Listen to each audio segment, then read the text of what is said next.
Hi there, this is Phil with Phil Effects, and this is going to be part 2 of our bouncing ball animation tutorial. And on this one we're going to animate our bouncing ball, and we're going to convert our blocked out animation that we did in part 1. So we can go ahead and we can play this, and you can see our blocking, and we blocked out the motion. And so now what we're going to do is we're going to convert these hold keyframes, or in Harmony they call them stop motion, and we're going to convert them to motion keyframes. And in this tutorial we're going to use separate position on our animation.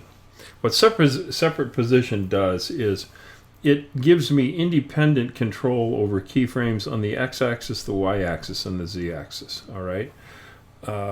Harmony has another position called 3D path, and 3D path is actually fairly powerful, and there's some very cool things that you can do, and it is more tailor-made for when you have an object that's moving through 3D space and you're not too concerned with wanting to have that independent control of X, Y, and Z.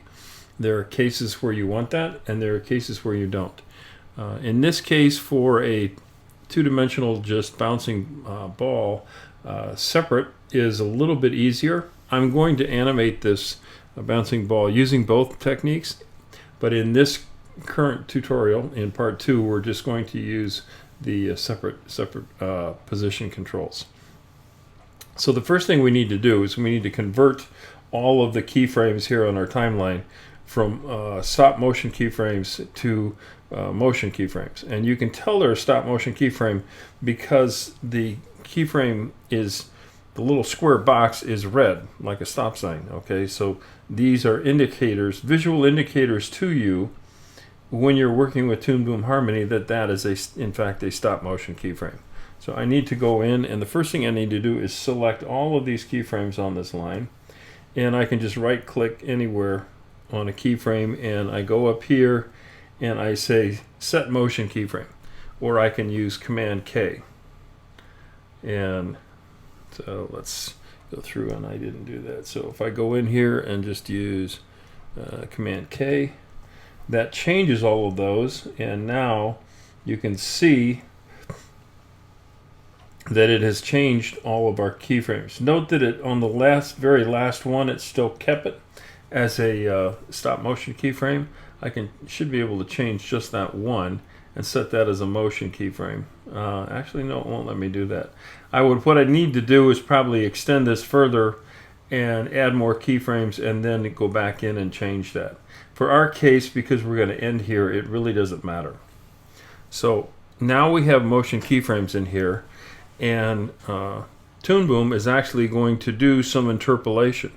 So you see now that there is motion before, where when we had the hold keyframes, the ball stayed up here high until we reached frame 12, and then it would pop to the bottom, and then at frame 21 and frame 29. So this is what it looked like when we had hold keyframes.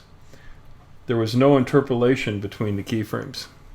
Well, now that we've set these to motion keyframes, Harmony is going in and it's doing interpolation. So let's go ahead and play this, take a look at it, and see what it's doing.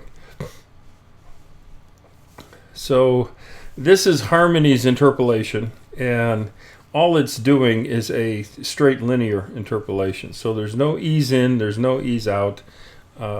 It's actually quite boring, very unrealistic, and so now it's our job as animators to fix this. So let's go in here and get back to the start. And one of the first things you want to be able to do is you want to go in and you want to change your ease in and ease out. And to see that, Harmony has built in a very slick tool so we can visually see that. So if I click here, this guy up here, and you can see the help command should pop up, right? So flow control, we can overlay and we can see the path, and here we can see all of the path that the ball is taking, as well as seeing the keyframes in between, and you can see that everything is equally spaced. All right. And there's a couple things right off the bat. You can see that my placement wasn't so perfect in terms of position. And so what I may want to do is come down here and go to this position and let me slide this so I'm a little more equidistant. The thing is you want to fix these kind of things right off the bat, because if you don't get this set correctly for how you like it, then as you move down the road, you change this and then it changes other things. So it's easier to get this just all set the way you would like to see it right from the start. And that looks pretty good. We can actually maybe put that there. All right, so if we move this across, that looks fairly decent. And you can see from this point, and this point, and this point, and this point, I have a nice slow progression of the height of the ball as it marches forward in time. And here we have a fairly even progression. One thing actually that I might do is you might want to take these positions and actually get them a little bit closer. So we have this, and this, and this. And you may want to move this just a little bit closer. And so then we might want to move that a little bit closer. And move this a little bit closer. Which brings us to right here.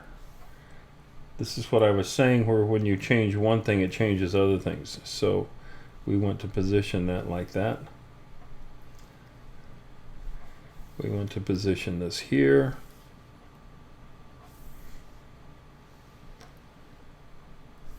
And I want to position that there.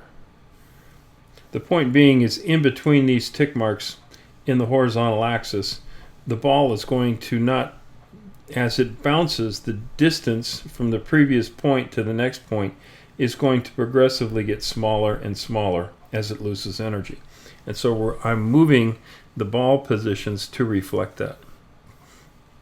So right now I think I'm pretty happy with that. And if we wanted to go further than 60 keyframes for this animation, I can actually put a few more points in. But for this exercise, I'm just going to keep myself limited to 60, so we'll just stay with what we have there. So then the next thing you want to do is you want to change the ease in and ease out. Okay, so right now it's moving very linear. Okay, that's what these orange tick marks are showing you, that the ball is moving in equal space between each keyframe. Well, a ball is not going to do that. All right, something that's falling, when it starts from the beginning, it's right at its peak, and basically it has 100% potential energy, which is stored energy, and it has no kinetic energy. It's essentially not moving. So it is coming from rest right at the top here, and then gravity pulls on it, and it's going to speed up, and it's going to pick up speed. It's going to be at its highest speed for this path right here when it hits. So we want to slowly ease out, and then we want to come in and ease into this point very fast. So we need to change our ease. And the way that we do that is I click on here, and we use setting ease for multiple parameters. And again, the way I got that is I clicked on my layer, and I went over here and I clicked on this icon. And that gives me my easing. So the way this works is I can go in and I can change that ease. And so I can make a modification to a parameter, and I can apply it, and I can see how that looks. And that actually is what I'm looking for. I'm looking for the distance moved to be very small on a per keyframe basis until it gets to the end here, and then between keys the distance is increasing. So large spaces between keyframes indicate fast motion. close spaces between keyframes indicate slow motion. And I think for a first pass that looks pretty good. So the way this tool works is, you can see what I did is I made a change and then I hit apply. I did that because I wanted to see what my change did, and I can visually see that with my line. Now that I'm happy with that, I can say apply and next, and that takes me to this next position. And this is actually fairly simple to see, because if we look at this waveform right here where I have this curve coming in, well, as I go out, I would like this straight line at the moment to look like this waveform. That's fairly simple to do. I can just come up and raise that. Let's hit apply, and that looks fairly close to the one I had before. Now, a point here is you actually don't want these to look exactly symmetrical. In other words, I don't want the height of this line here to equal the height of this line. Why? The reason for that is the height here is lower than here. Okay, so the distance traveled between this point and the ground and this point in the ground, this one is traveling less. So these hash marks and the separations between keyframes on this path of the ball to this point is going to be different than this one. So you don't want them to look exactly the same. So that to me looks about right. So before I had them pretty close to equal. This case I really don't want that. So I'm going to hit apply and next, and I go to here. Same kind of thing. So I will come out, hit apply and next, apply and next. So you can see this ends up being actually a very fast way to work this. And once you use this tool a little bit, you'll get the hang of how it works and how it feels and how much you really need to adjust things to get what you want. And we're going to take this right to the end. So we close that. So now my easing looks good. The path I'm taking isn't correct, right? So we still have a problem with this path. But let's play this and let's loop it, and we can look at the easing. That's looking better. It's still not right, but that's looking better. So the next thing that I like to do is there is a graph editor that some people may or may not know about that Harmony has that allows you to change the velocity. And the way that you find that is you get your layer. So in this case we have ball blocking, and I click on this, and now you can see my parameters. Actually, I can pick this up just a little bit so we can see this better. We have position X, position Y, position Z, a rotation angle, and our scaling in X and Y, as well as skew. So what I'm most interested first is I want to look at position X. And so let me double click on this, and that brings up a waveform editor. Harmony calls that a bezier editor. If you've used Maya before, that Maya this is the waveform editor that you see inside Maya.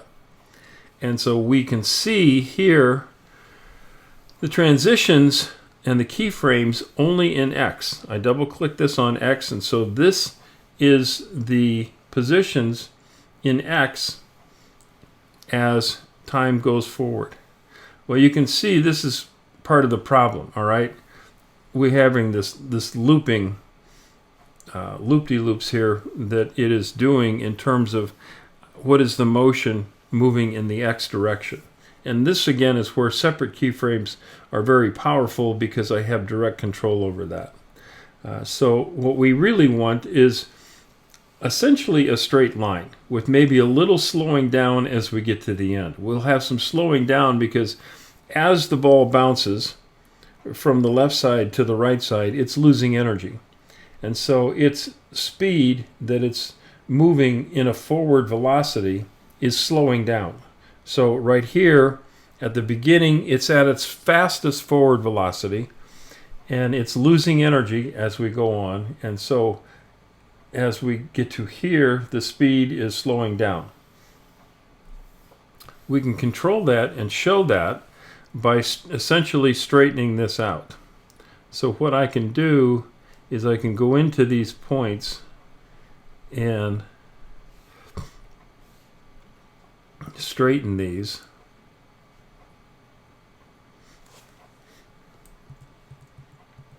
So the way I'm scaling this, Toon Boom Harmony, if you remember your hotkeys, the 2 key on your keyboard zooms things in, and the 1 key on your keyboard zooms things out. That's how it works when you're in your camera view, and all of the other panels work that same way. So I want to scale this up so I can look at it, and if I take and hold down the space bar, I get the little hand and I can grab and slide things around. So this just gives me a little more resolution to look at what I'm doing here. And what I'm doing is trying to straighten this out so we don't have all of these loop-de-loops.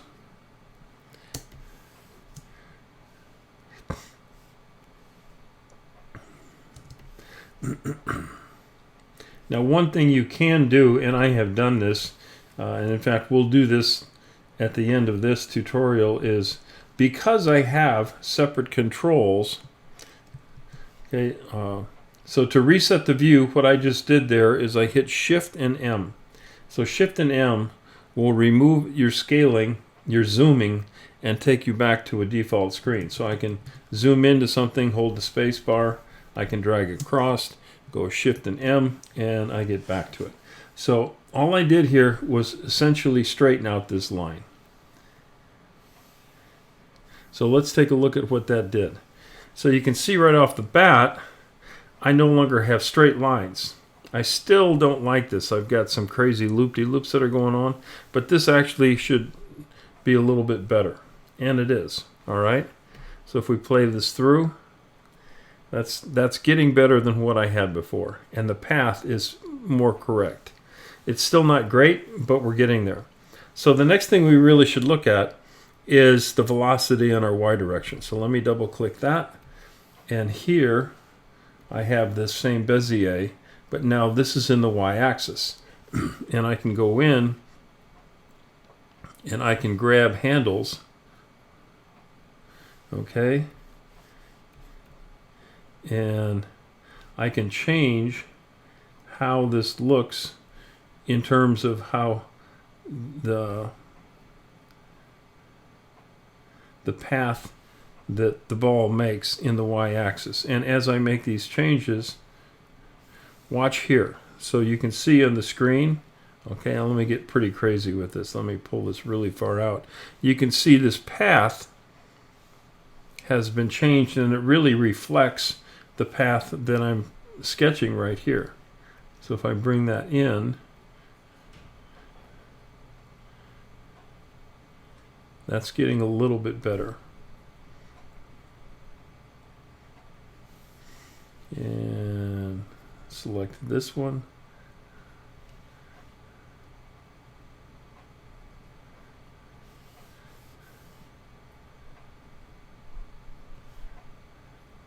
Bring that in.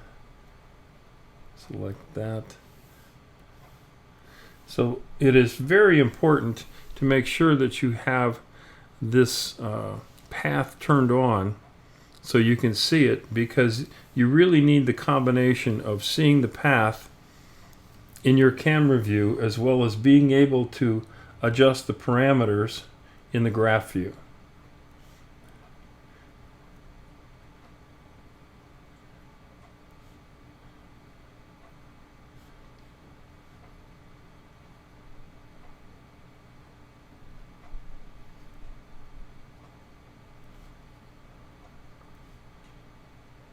So let me just take this .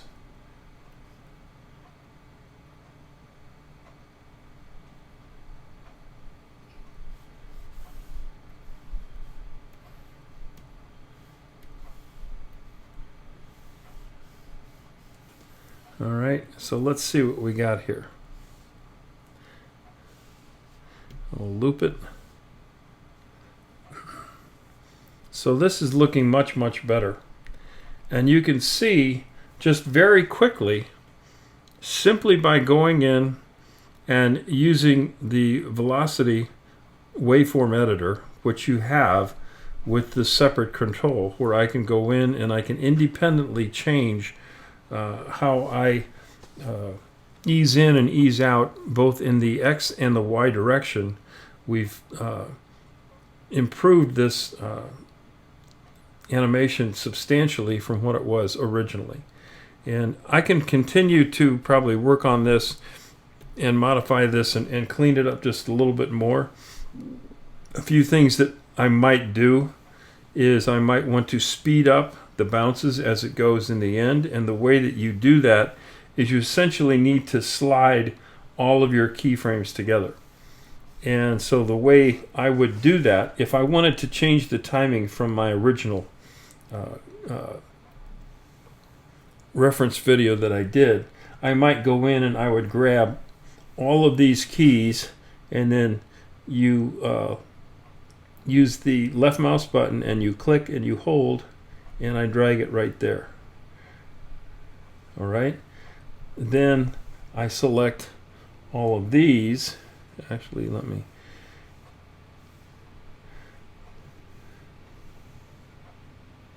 And so you can see I slid all of those 1.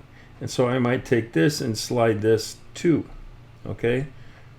Maybe 2 is probably too much. So I'm going to take this and I'll slide this. Excuse me. You want to be sure and select all of them because they all need to move relative to each other. So then I would take this one and maybe I'd slide that in 1. Take from here out and slide that in 1. All right. Go from here out, slide this in 2. Take from here to here and slide this in 2. Take from here to here, slide this in 3, and go from here to here, and I slide this in 3. Okay, so what I've done is I'm changing the timing substantially, right? So let's take a look at this real quick. And if I play this through, so I've sped things up. And actually, I like this timing a little bit better than what I originally started with. So you modify the timing, which is where the keyframes occur, by grabbing each one of these and sliding them. Either if you slide them to the left, your timing gets faster. If you slide them to the right, your timing gets slower. Now, I have used other numerous applications like in Maya and in After Effects. They actually have some very nice features where you can grab all of your keyframes, and I know like in After Effects you hold down the Alt and then you slide and drag, and it will proportionally slide all of those keyframes together. Unfortunately, Toon Boom Harmony doesn't have that, and I believe that there are some custom scripts that some people may have to allow you to do that, but at this point in time that's really not a supported feature.